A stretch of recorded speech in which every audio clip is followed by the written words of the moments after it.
그런데 다음 주제 4위도 앞선 주제와 좀 이어집니다.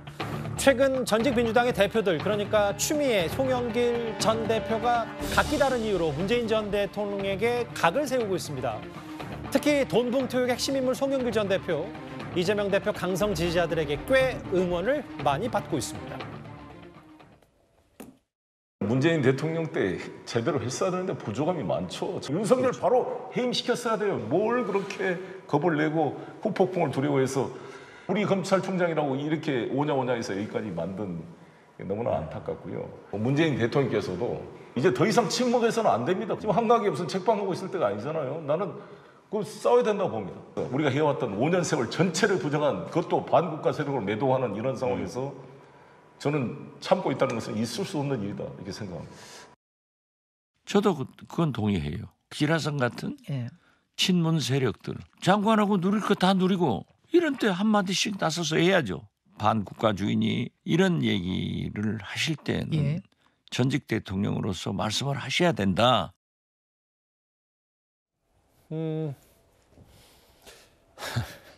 화면 보셨죠? 그로시 사무총장 SNS에 인류 역사에 기록될 땡땡땡 뭐 제가 읽겠습니다. 쓰레기 아니냐, 돈 받고 한 거 아니냐, 악마 대장이다. 뭐 이른바 개딸로 추정되는 인물들이 이렇게 SNS 악플 달았는데 어떻게 좀 보셨어요? 뭐 개딸이든 네티즌이든 뭐 그런 사람들이 과학에 대해서 과연 알고서 그 IAEA 사무총장 SNS에 저렇게 악플을 달았을까? 좀 그렇게 보지는 않습니다. 만약에 과학을 안다면 저런 악플을 다룰 수가 없겠죠. 그중에 아주 구체적인 어떤 부분에 문제가 있다든지 뭐 이렇게 지적을 한다면 그건 뭐 건설적인 토론이 될 수 있는 건데 지금 저거는 그냥 일종의 묻지마 뭐 악플 테러 뭐 이런 거 아니겠습니까? 근데 이제 개딸로 추정이 되지만 어찌됐든 간에 저런 과학적 영역에서까지 저걸 국제적으로 이렇게 하면 사실은 이게 국제적으로 좀 망신거리다. 이게 결국은 한국의 그 뭐 과학을 떠난 정치 논쟁을 국제 무대로 끌고 가는 거 아니겠어요? 저런 일들은 지금 제가 보기에는 뭐 저 사람들은 저렇게 하겠지만 적어도 민주당이든 이재명 대표든 몇 그 정치 지도자라도 국제적으로 우리가 망신을 자초하는 일은 좀 피하도록 선도를 해야 되지 않겠는가 저는 그렇게 생각합니다. 이건 외교 문제, 뭐 국제적 망신거리가 될 수 있다, 뭐 이런 얘기. 개딸들 얘기를 좀 해보려고 하는데 윤희숙 대변인님, 상대당으로서 최근에 그 추미애 전 대표도 그렇고 송영길 전 대표, 특히 송 전 대표를 향해서 개딸들이 꽤 뭐 잘 싸우는 송영길, 소신 발언 공식적으로 지지한다, 이런 댓글에 대해서는 어떻게 좀 평가를 하십니까? 이 송영길 대표와 이 개딸들 사이에 어떤 이해관계가 맞아 떨어진다고 저는 생각을 합니다. 송영길 대표 입장에서는 어찌되었건에 정치 생명을 이어가기 위해서는 본인을 좀 지지해주는 강력한 세력이 필요한데 뭘 해서 그러면 정치 세력을 끌어모을 수 있느냐. 문재인 대통령을 공격을 해야 돼요. 왜냐하면 개딸들이라는 이 강력한 정치 집단들이 정권 교체가 된 이유 중에 하나를 문재인 대통령의 실책으로 보고 있거든요.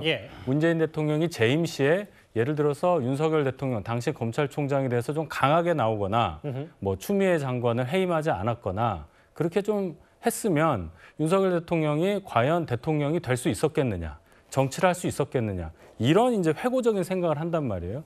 거기에 송영길 대표가 딱 포인트를 잡고 이 얘기를 전직 대통령 문재인 대통령을 공격을 함으로써 개딸들의 환호를 받고 있다. 저는 이렇게 생각합니다.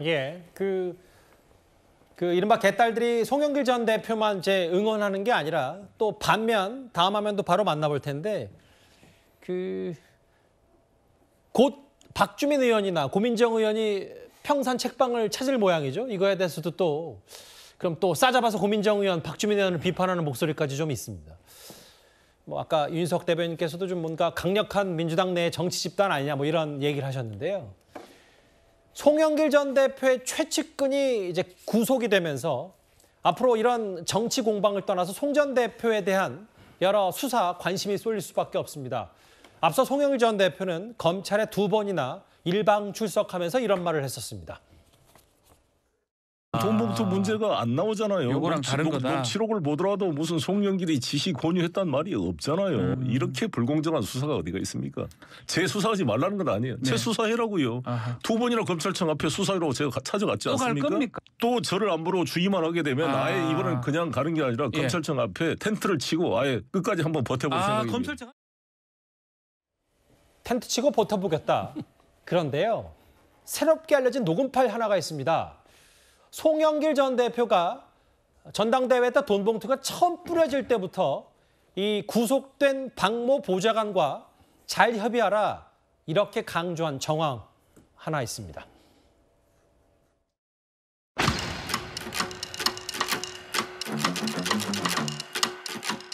야, 이게 10개구만. 근데 이거 다 줘? 아니면 내구는 5개만 주라는데. 줘, 그냥 이거 맞아. 아이, 나중에 적게 줬네, 많게 줬네 얘기하니까. 이제 또 오늘 그 박보하고도 확인을 했거든. 이제 따로 이제 그렇게 했는데 그게 그날 10개를 쓰셨는데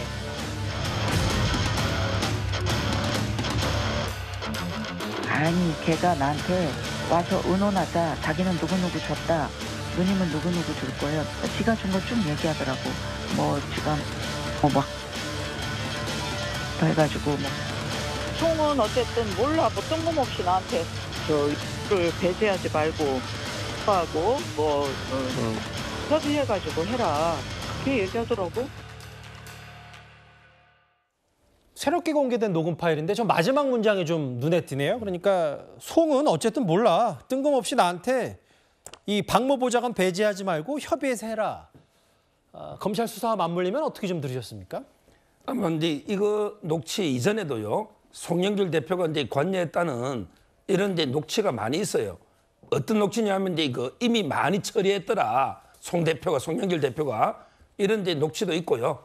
그리고 이제 이번에 놓은 거는 그 박모 보좌관을 배제하지 말고 같이 상의해서 해라. 뭐 이런 게 녹취입니다. 이 정도면요. 우리가 이제 그 형사재판에서 사실의 인정은 증거와 그다음에 그 합리적 추론을 가지고 이제 그 사실 인정을 합니다. 그런데 녹취가 이 정도의 그 송영길 대표 관여했다는 있다면 합리적으로 추론해 보면요. 송영길 대표가 돈 봉투를 알았다. 이걸 넉넉하게 인정할 수 있는 이런 저는 녹취로 봅니다.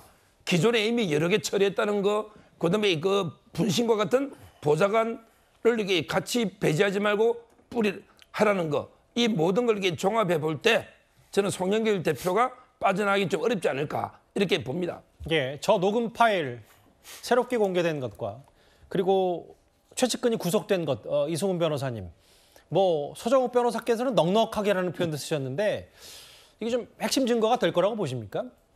네, 일단 녹취록 자체가 뭐 100% 증거가 되는 것은 아닙니다만 굉장히 정황으로서는 송영길 전 대표에게 굉장히 불리한 정황이다 이렇게 보시면 될 것 같고요. 또 뭐 증거를 인멸한 정황, 핸드폰이라든가 뭐 하드 교체를 교체했다. 이런 정황들이 있어서 증거인멸 때문에 구속이 영장이 발부됐다라고 하는 거니까 좀 신속한 수사를 통해서 국민들이 궁금해하는 부분에 대해서는 밝힐 의무가 있다라고 생각되고요. 예. 다만 좀 아쉬운 부분은 송영길 전 대표 관련해서는 먹사형까지 별건 수사를 하고 핸드폰이라든가 하드 교체를 했으니까 증거 인멸 우려가 있다고 하지만 박영수 특검 같은 경우도 증거를 인멸했거든요. PC를 교체하고 핸드폰을 교체하고 그리고 또 액수 자체도 범죄 중대성에도 보면 200억 약속을 하고 50억 약속을 하고 8억을 교부했다는 건데 증거를 인멸하고 범죄도 중대함에도 불구하고 영장이 기각됐다라고 하는 것은 검찰의 좀 수사가 굉장히 좀 부실하지 않나 싶고요. 알겠습니다. 예. 박상도 의원도 50억 클럽 무죄가 나온 예. 것이니까 저는 야당에 대한 수사뿐만이 아니라 예. 타 뭐 여권과 관련된 수사에 있어서도 조금 더 진중하게 좀 검찰 수사를 해줬으면 좋겠습니다. A 수사는 A가 할 거고 B 수사는 B가 할 거니까요. 뭐 그 각자 또 얘기가 있는 거니까. 일단 무슨 취지인지는 알겠어요. 뭐 검찰 수사의 뭐 공정, 형평성 말씀하신 것 같은데.